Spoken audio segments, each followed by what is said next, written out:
Hello and Jai Hind everybody, welcome back to the channel. My name is Shreyash Namdev and we are going to be continuing about world wars. In the last video we discussed about how the dictatorship rose, about how people traded their freedoms for bread because of how tough the times were, how they chose dictatorships over democracy, how the times got so bad that people had to choose a single person who would change everything, which in turn led to even more chaos. So, we are going to be discussing about World War II and the continuation of the last video. So, guys, World War II did not begin in 1939, it began years earlier in broken treaties, in wounded pride, and in the silence of nations that chose not to act. If World War One was caused by ego and rivalry, World War Two was caused by unfinished business. Today, in part 1 of World War Two, we'll understand how the world slowly walked into another global war. Now, let me make you understand the link between World War One and World War Two. World War Two cannot be understood without World War One. The First World War ended in 1918, but it did not end fairly. The peace treaties punished some nations, ignored others, and solved almost nothing. Instead of healing Europe, they left behind anger, fear, and revenge. This anger became the foundation of World War Two. Now, let me tell you the causes of World War Two. The root cause was the Treaty of Versailles. The most important cause of World War II was this treaty. Germany was forced to accept the full blame for World War One, pay heavy war reparations, lose colonies and territories, reduce its army drastically, and this treaty did not create peace. It created humiliation. And in the last video, you saw how this led to the dictatorships rising. See, German citizens did not see this treaty as justice, they saw it as revenge. This humiliation destroyed faith in democracy, and people and they prepared the ground for extremist leaders. The rise of dictatorship was the second cause. Economic crisis and political instability after World War One led to the rise of dictatorships. In many countries, people believe democracy talks too much and acts too slowly. This belief brought strong leaders to power. In Germany, Nazism. In Italy, fascism. In Japan, military rule. These regimes shared common features: extreme nationalism, militarism, and expansionist ambitions. They believed war was not evil, it was necessary. Germany, Hitler and Nazi expansionism. Adolf Hitler. Germany was most aggressive among the defeated nations. Adolf Hitler promised to destroy the Treaty of West Versailles, to rebuild German military, and to unite all German under one nation. He believed in Lebensraum, which meant living space. According to Hitler, Germany needed more land, and that land would be taken by force. And this ideology made war unavoidable. The third cause was the failure of League of Nations.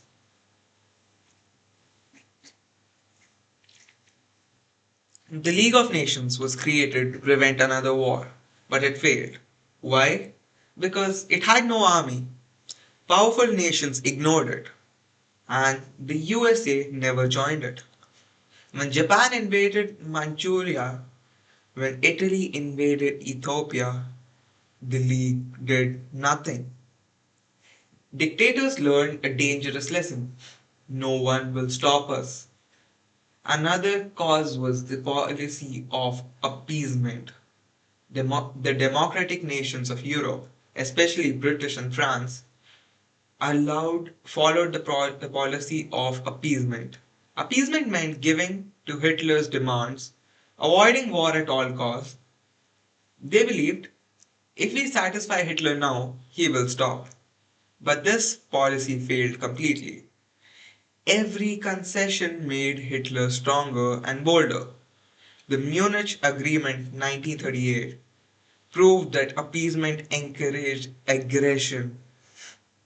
The fifth cause was militarism and armament race.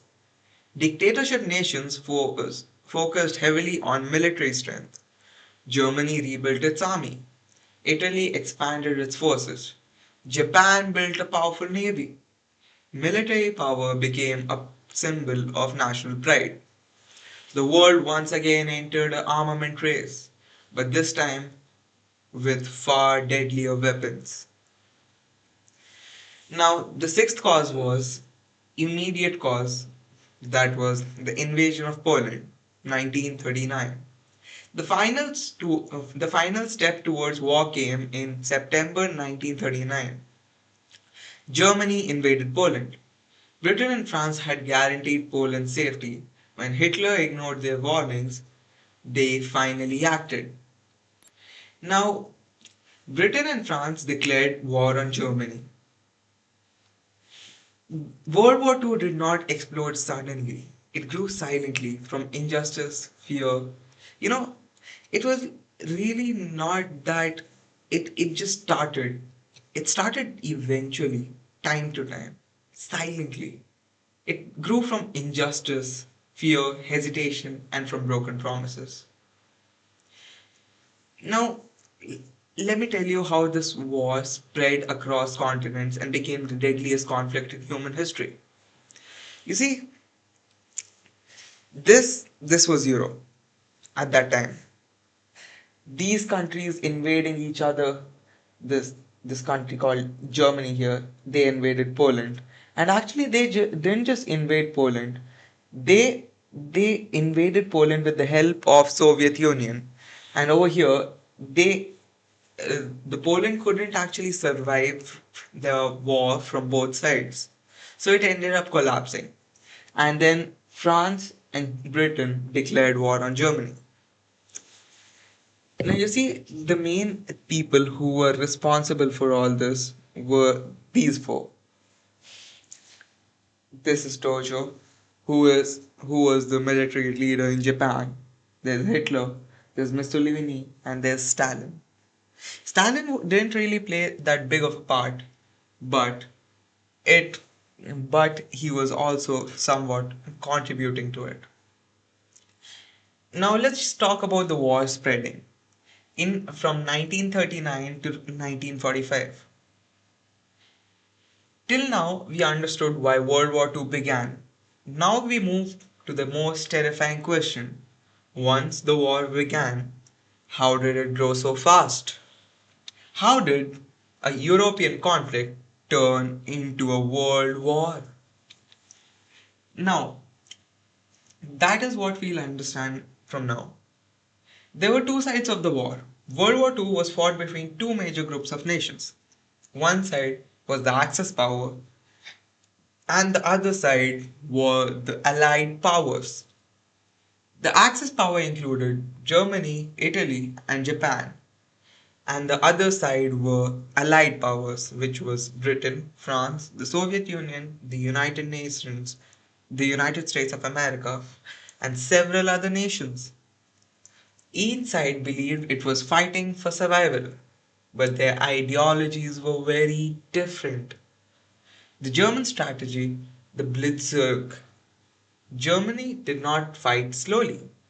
It used a new method of warfare called Blitzkrieg, which meant lightning warfare. This focused on speed, surprise, coordination between air force, tanks, and infantry. In 1939, Germany invaded Poland. Poland fell within a few weeks. In 1940, Germany attacked Denmark, Norway, Belgium, Netherlands, and the France. France, considered one of Europe's strongest powers, collapsed within weeks. Europe was shocked, and now we are going to see about how the fall of France and Britain stands alone. With France defeated, Britain stood alone against Germany. Hitler planned to invade Britain, but before the invasion, Germany needed control of the Straits. This led to the Battle of Britain. German planes bombed British cities. British pilots fought back fiercely. Despite heavy damage, Britain did not surrender. This was Germany's first major failure.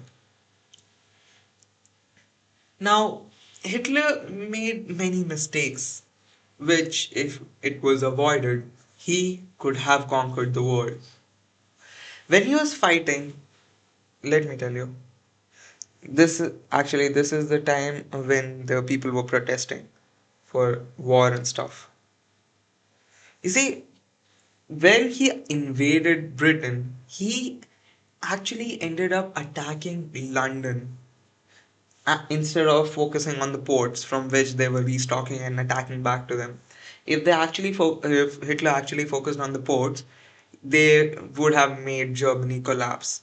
And if they collapsed they collapsed Britain's airports and seaports, they would have won the war. Now, another mistake, according to me, which Hitler made, was he invaded Soviet Union. Let's talk about it. Hitler invades the Soviet Union in 1941. In 1941, he made a critical decision of invading this place. This operation was called Operation Barbarossa. Hitler believed the Soviet Union would collapse quickly. Germany could defeat communism. But Soviet Union resisted fiercely. Harsh winters, long distances, and Soviet determination turned the Eastern Front into a nightmare for France. Haven't you noticed this one pattern? Whenever any leader got too powerful, they invaded Russia during the times of winter and lost miserably. And that led to their collapse. Look at Napoleon. Napoleon had so many victories, but when he attacked Russia, especially during the winters, he collapsed. Russia should never be invaded during the winters. If there are any future leaders watching this video, don't invade Russia during the winters. Wait for spring or summer. Yes. Now, there was there was Soviet determination that turned East Front into a nightmare for Germany. I just told us. Now, war in Asia. Japan enters the scene. While Europe was burned, another war was raging in Asia. Japan wanted to dominate Asia and the Pacific. It invaded Manchuria and China. In December 1941, Japan attacked Pearl Harbor, a US naval base. This attack shocked the world because it was extremely stupid. Like, there was one country which you shouldn't have invited to the war. That was the US. And you brought US in the war. Of course you're gonna mess up. You don't attack the US until you are strong enough to face it. Now, now the World War II truly became a global war. Let me tell you the turning points of the war. Every war has its moments when the direction changes. In World War II, three major turning points existed. The Battle of Stalingrad, Germany suffered massive losses against Soviet Union. The Battle of El Alamein, the Allies stopped German advances in the North Africa. And Battle of Midway, the United States defeated Japan in the Pacific. All these battles, After all these battles, Axis power slowly began to lose strength. Allied counterattack and D-Day. In 1944, the Allies launched a massive counterattack. It was known as the D-Day. Allied forces landed in Normandy, France. This marked the beginning of liberation of Western Europe. Germany was now fighting on two fronts, from the west and from the east. Defeat was becoming inevitable. By 1944, the war had turned against the Axis powers. The early victories were undone by resistance, mistakes, and determination. Now, let me just. It was, it was really many blunders that led to the Axis powers being defeated. It, it was like really, really stupid. Now, we come to the end and the aftermath of the war, and we start off with the New World Order. Till now, we saw how World War II spread across continents and how the Axis powers lost, how the Axis power began to lose momentum. Now we arrive to the final phase of the war. This is the part where empires collapse, cities are reduced to ashes, and humanity is forced to confront the consequences of total war. Let me tell you about the fall of Germany, the end of war in Europe. By 1945, Germany was surrounded. From the west, Allied forces advanced through France and Belgium.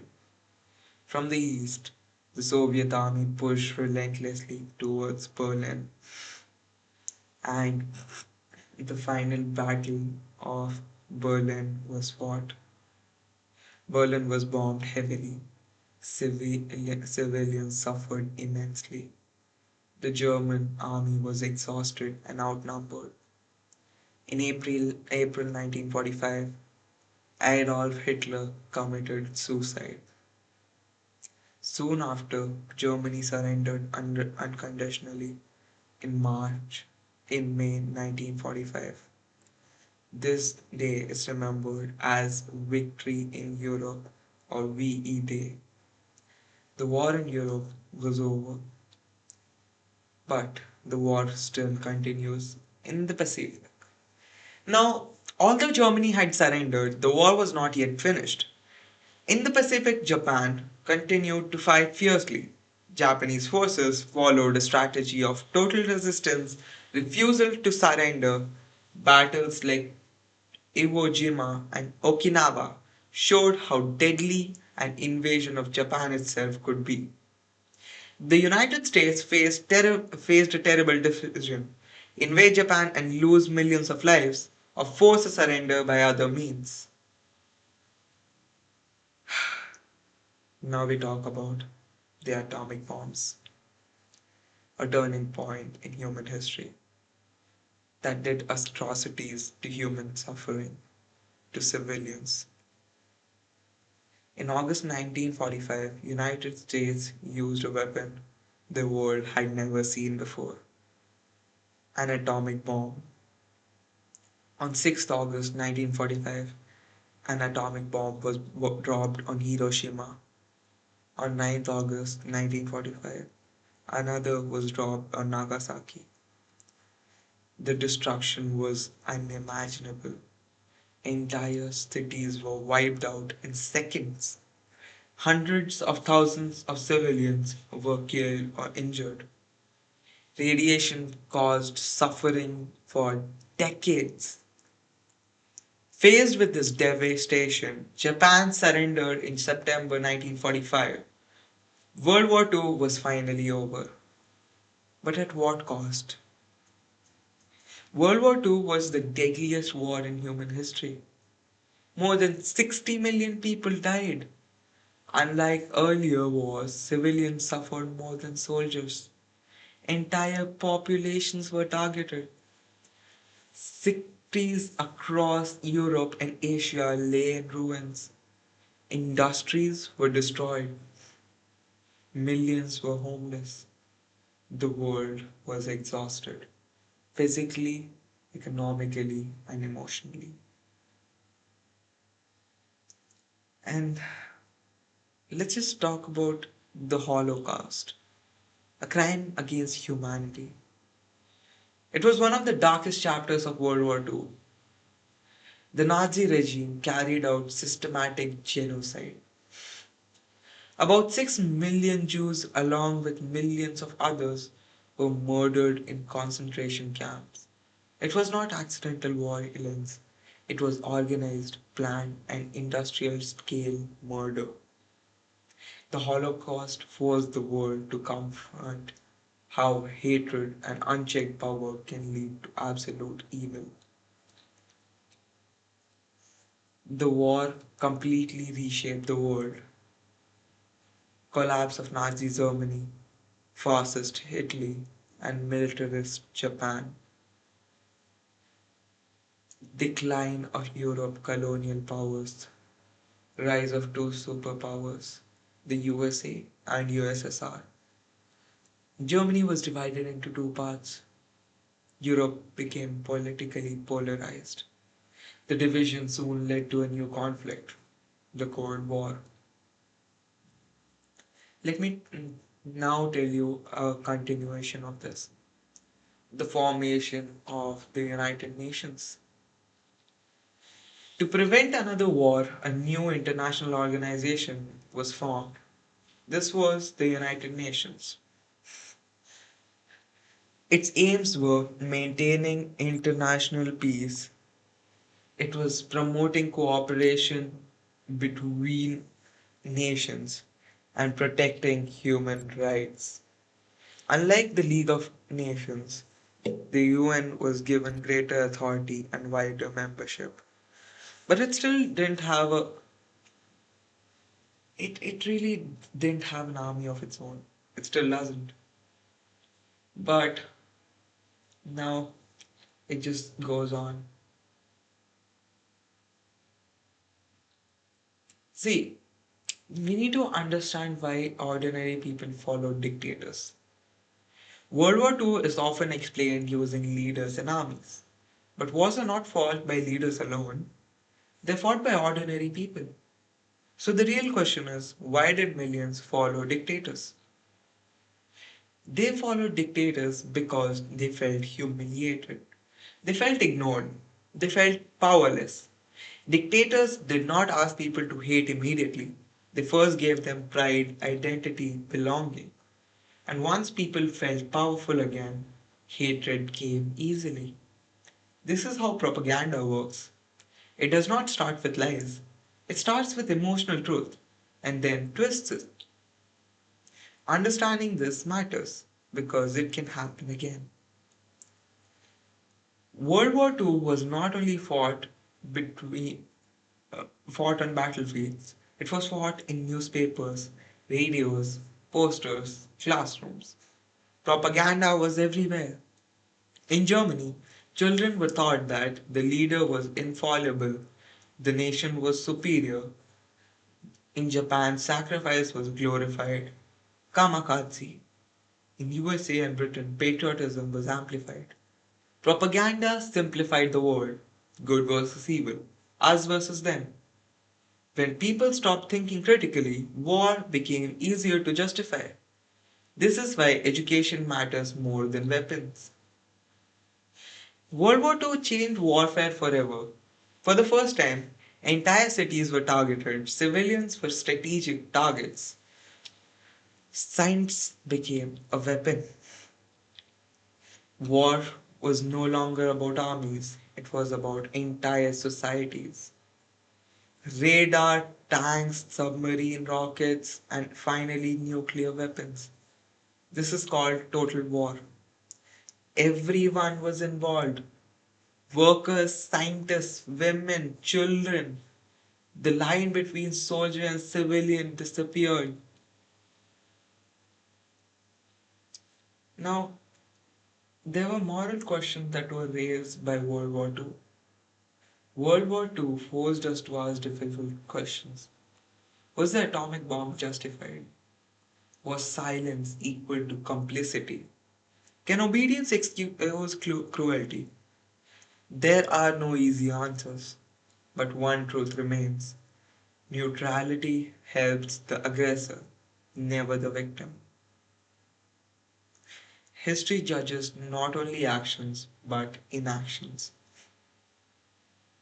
We need to understand how World War II shaped the world. Much of the world we live in today exists because of World War II. The United Nations, human rights laws, decolonization, Cold War politics, even modern conflicts trace their roots back to 1945. World War II did not end history, it rearranged it. You see, it was really not perspective. It was it was what people thought. It was what leaders believed. It was how they wanted themselves to be. The war had ended. The guns were silent. But silence does not mean peace. When World War II ended, the world stood still, not in celebration, but in shock. The question was no longer who won the war. The question was what kind of a world is left now? Why World War II was different from all previous wars, you may ask? Because World War II was not just bigger, it was different. For the first time in history, civilians were the primary targets. Entire cities were bombed deliberately. Science was used to maximize destruction. War was no longer fought only on battlefields, it entered homes, schools, hospitals. This changed how humanity viewed war forever. It was total war, meaning everyone was a soldier. World War II was a total war. It means factories produced weapons instead of goods. Women replaced men in industries. Children were trained for war duties. Entire economies converted into war machines. A nation at war no longer had civilians. Everyone contributed and everyone suffered. This blurred the line between soldier and citizen. World War II saw massive technological advancements. New weapons were developed radar, jet engines, long range bombers, rockets, atomic weapons. Science advanced rapidly, but at a terrible cost. For the first time, humanity realized progress without ethics can destroy the world. Now, after the world made historical decision. Leaders responsible for war crimes would be held accountable. This led to Nuremberg trials. Nazi leaders were tried for crimes against humanity, war crimes, genocide. This was revolutionary. For the first time, I was following orders was not accepted as an excuse. The world established a new principle. Leaders are responsible for their actions. Let me tell you about decolonization. The Empire era ends. World War II weakened Europe. World War II weakened European powers severely. Britain, France, and others were exhausted economically. Colonies began asking, if you fought for freedom, why deny it to us? This led to decolonization. Many Asian and African nations gained independence in decades after the war. Thus, World War II indirectly shaped the political map of the world. In 1947, India got its independence, and this was also around the time of World War, where Subhash Chandra Bose made INA and tried to march toward India. Now, the war ended, but tensions didn't. Two superpowers emerged, as I told you, the US and the Soviet Union. They entered a Cold War. They did not fight directly. Instead, they competed through ideology, military strength, and influence over other nations. The world lived under constant fear of another global conflict, and this time, nuclear. Now, now that we come to today's video's end, World War II left humanity with uncomfortable questions. I asked it to you before. I want you to think about it and answer them. in the comments. World War II was not just history, it was warnings written in blood. It warned us that democracy must be protected. Silence encourages aggression. Power without accountability leads to destruction. And the war ended in 1945, but its lessons are still unfinished. And whether humanity learns them will decide the future. Thank you for watching today's video, guys. Think over the questions I asked you and make sure to subscribe and stay tuned for the next video. Thank you.